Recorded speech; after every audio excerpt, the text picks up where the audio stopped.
પશ્ચિમ બંગાળના ભાજપ અધ્યક્ષે મહિલાઓ માટે વાંધાજનક શબ્દો વાપર્યા, ગળું દબાવી દેવાની ધમકી આપી. પશ્ચિમ બંગાળના ભાજપના પૂર્વ અધ્યક્ષ દિલીપ ઘોષે એક મહિલા પ્રદર્શનકારીનું ગળું દબાવી દેવાની ધમકી આપી છે. તેમનો આ વિડીયો સોશિયલ મીડિયા પર વાયરલ થઈ રહ્યો છે. આ વિડીયો ખડગપુરનો છે. વિડીયો વાયરલ થયા બાદ ટીએમસીને તેની ટીકા કરી હતી. આ ઘટના શુક્રવારની છે, જ્યારે દિલીપ ઘોષ ખડગપુરમાં એક રસ્તાનું ઉદ્ઘાટન કરવા માટે ગયા હતા. આ દરમિયાન કેટલીક મહિલાઓએ તેનો વિરોધ કર્યો.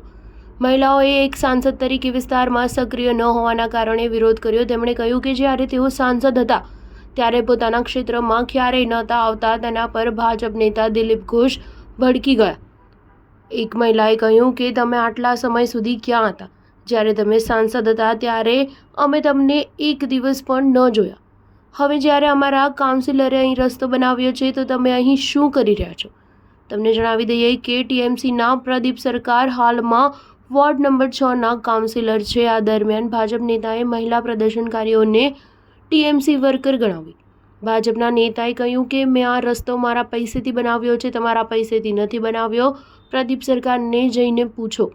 મામલો ત્યારે વધુ વણસી ગયો જ્યારે ઘોષે કહ્યું કે હું તમારી 14 પેઢીઓનું પાલન પોષણ કરી લઈશ, હું તમારું ગળું દબાવીશ. આટલું જ નહીં, ઘોષે મહિલા પ્રદર્શનકારીઓને તૃણમૂલના કૂતરા પણ કહ્યા.